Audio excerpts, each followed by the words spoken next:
Hello, and welcome to Route 28, making right turns on US 1 because nobody wants to be wrong. My name's L. David Pollock, and I'm coming to you from the free state of Florida, where right turns on red is the rule.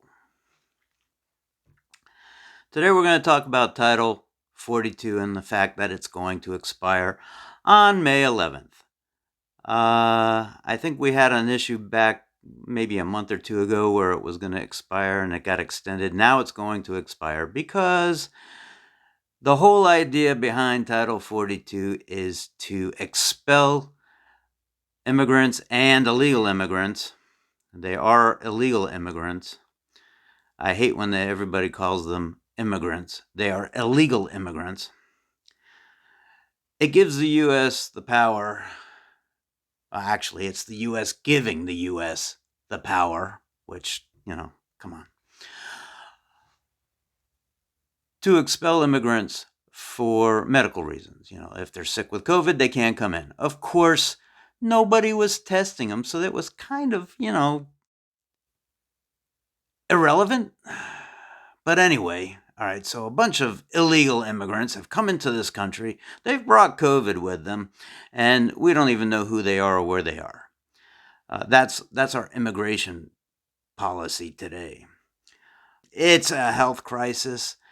It's exacerbated by the fact that along with sick individuals that were coming in, there was also fentanyl. And that brings me to my next point. If Title 42 is designed to protect the health and welfare of American citizens here legally, then what's the fentanyl problem? Isn't that a health crisis? It's coming over in tons, I think. The stuff is killing Americans every single day. I think that's a health crisis. Title 42 should not be lifted. It should be strengthened. It should be enforced with vigor. Because right now, we might not be dying so much from COVID, but that's just the natural progression of a virus. Fentanyl is a deadly drug. It's going to keep killing until we stop it. That's a health crisis. There's no reason to lift Title 42. But, hey, that's just my opinion. We also have other crises going on that are being completely ignored, and a lot of it has to do with illegal immigration at our southern border and even our northern border now. We have inflation. We have bank closures. We have interest rates. And you say, well, how is that related to inflation? Let me explain to you how that's related. The left likes to argue that the reason we need immigrants, which they're illegal immigrants, is to fill the jobs that aren't being filled by Americans.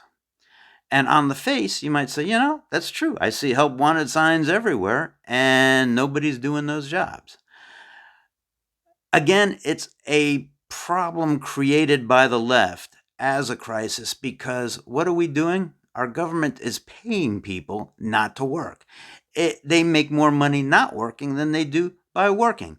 Therefore, they don't take the jobs. Who's paying them that money? It's coming from the taxpayer. It's coming from the government. That's inflationary. Oh, yeah. People are not doing anything to produce in this society, and they're getting bundles of money. All right. Well, that's inflation. Bank closures. What does immigration have to do with bank closures? Well, it's a bit of a stretch, but if you think about it, the economy as a whole is a system that has to support everybody. If we have an influx of, I think I heard a number of over 6 million people already into a economy that was just recovering from the COVID crisis, well, somebody has to pay for those people. Well, who's paying for those people? Well, the American government's printing money. That money's coming from somewhere.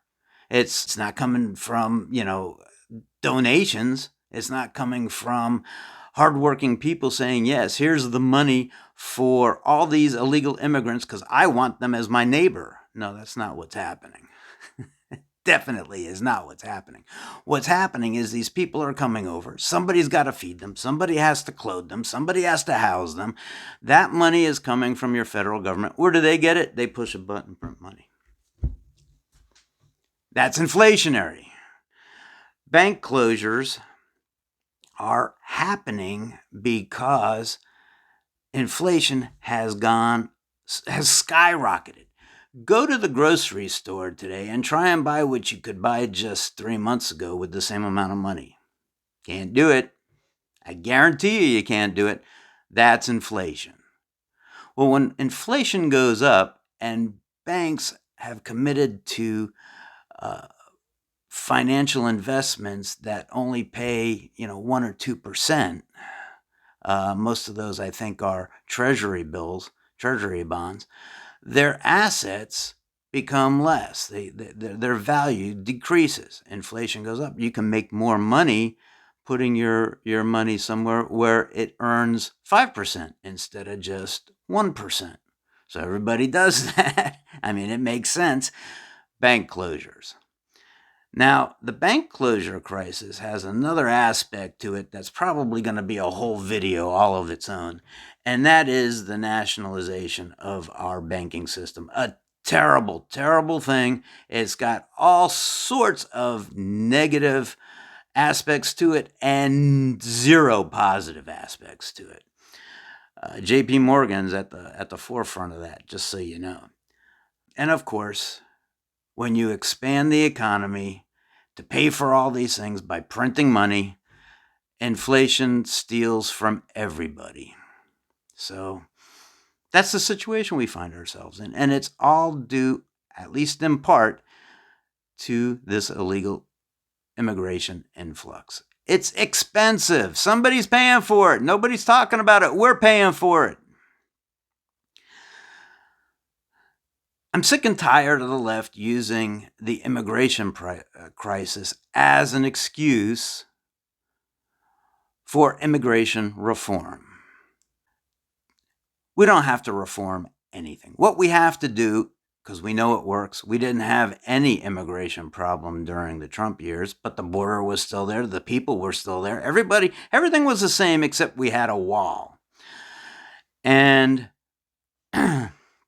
we have to finish that wall because walls work. That's the first thing. The second thing we have to do is we don't have to reform immigration. We have to enforce the immigration laws that we already have. And I'd like to add a little something to that. I think as a condition of immigration to America, you need to demonstrate a desire to learn English and a proficiency in English. Now, you know what I'm saying? Don't come here, I'll give you a for instance. Don't come here, get on a bus, speak Spanish to the bus driver. The bus driver doesn't understand you, so you get angry and you start cursing in Spanish. You have no right to do that. This is an English-speaking country. If you're coming over from Ecuador, Nicaragua, or wherever it is you're coming from, learn to speak at least a little bit of functional English so that you can get on a bus and you can get to where you want to go and you don't have to curse out the bus driver because he doesn't speak Spanish. This is America. We don't speak Spanish here. We speak English. Learn English. Now, I think as an extension of that, we need to require all immigrants, every single one of them, to demonstrate an actual proficiency in English after, say, a year to 18 months in this country. If you can't prove that, then you're going, say you're having a hard time. All right, people have hard times. We'll put them on probation.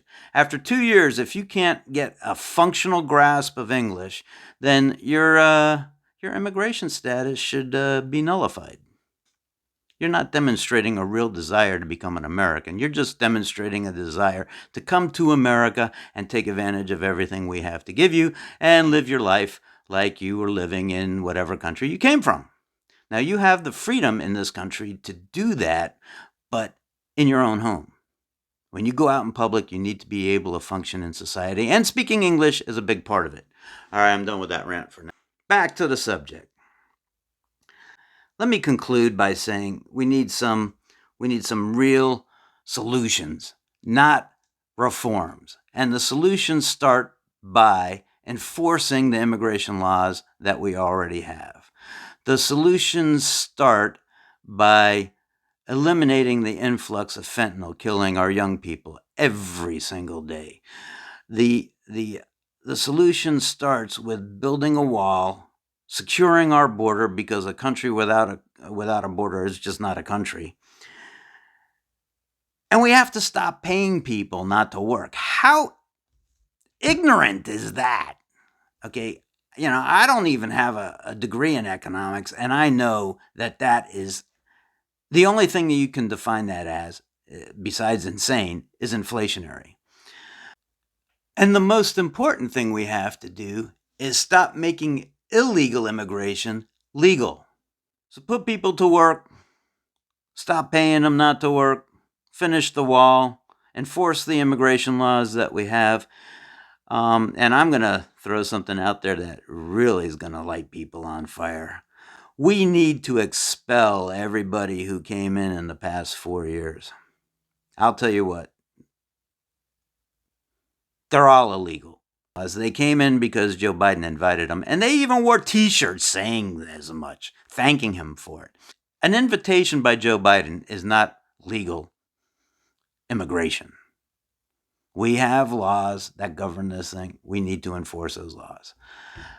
When we start doing that, we'll immediately see improvements in this country, and, dare I say, a substantial increase in the standard of living that we are accustomed to. And we should be accustomed to it because we work for it. Okay, until next time. Route 28, making right turns on US 1 because nobody wants to be wrong. Have a great day.